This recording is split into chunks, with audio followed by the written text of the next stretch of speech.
Day, ladies, and thank you, gentlemen, for being there for us sometimes. To begin with, I am truly happy to have been born a woman. My generation has seen the change and been the change. Immense progress has occurred in areas not only requiring brain but also brawn. The journey has not been easy. The silent and baby boomer generations are not silent anymore. They continue to be the stellar makers of change. I remember as a little girl playing with dolls, having an imaginary home and kitchen setup with toys. Today, little girls start playing with the iPad, scanning through YouTube. A therapist once said, "It is stupid to tell parents not to give their kids screen time. It's the world we live in." Anyway, freedom for women started when more families started allowing their girls to study beyond school level. Perhaps it was felt that a degree was a passport to a better alliance. However, being educated made very little difference to the age at marriage. Girls often had to lay down a condition that they should be allowed to study after marriage. The tables have now completely turned. Young ladies have their own set of requirements to agree to a match, and I hear that boys are finding it increasingly difficult to get a suitable girl. The school that I studied in had 800 students, 720 boys and 80 girls. Today, we see almost as many girls as boys in day schools. In the past, women found themselves working as teachers, librarians, secretaries, typists, telephone operators, and in textile and garment manufacturing. A smaller number worked as doctors, lawyers, social workers. However, there was pay inequality, and many industries and government rules required women to leave their jobs when they got married. Today, we have women excelling in almost every field: heads of countries, corporate leadership, fighting for legal rights.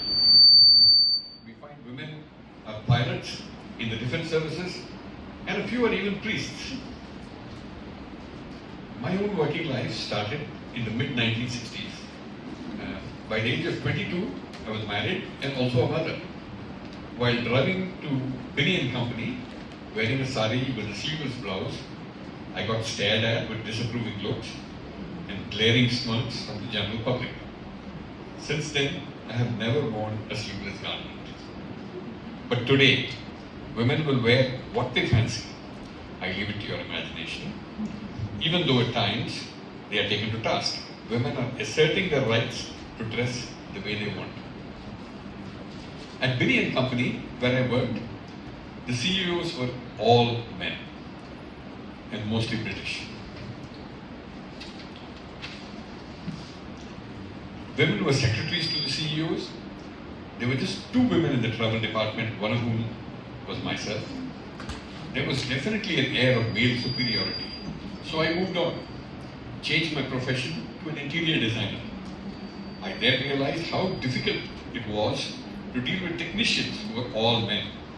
I learned very soon that the only way to get their respect was to show them that I knew as much about the subject as they did, if not more. However, it was approaching male clients that I found daunting and sometimes infuriating. In most people's minds, women who worked either needed the money or had husband problems. That you were working because you had studied the subject or were passionate about it was not considered a good enough reason. So, to begin with, I was treated like a poor thing. I was never offered any sympathy, but always bargained with for estimates to be reduced to rock bottom. Sometimes, just to secure the project, I would agree.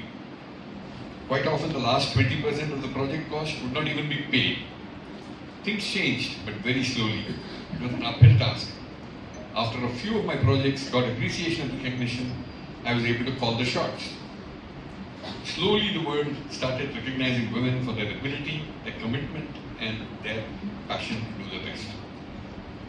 It was through interior designing that I first met Sarika and Kamal Hassan. This connect with the stars led to first a strong friendship, and also my entrance into the film world as as a costume designer. In the film business, I worked with much younger people, with people from all walks of life. As long as you can produce the goods, you were one among them. However, there was certainly gender disparity. Men got paid more even though they did the same work. Again, it was a struggle to prove oneself and one's worth. Sadly, a woman was not popular if she excelled at her work. Since then, women have come a long way. However, there is a still longer way to go to achieve gender parity. At times, women have to shout louder to be heard. It is very apparent that women of the younger generation have made significant progress in spite of the challenges, and they are closer to becoming completely empowered.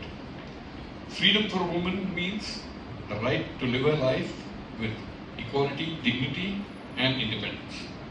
It means making her own decisions concerning her life and her way of presenting herself. It means choosing her profession and choosing her life partner.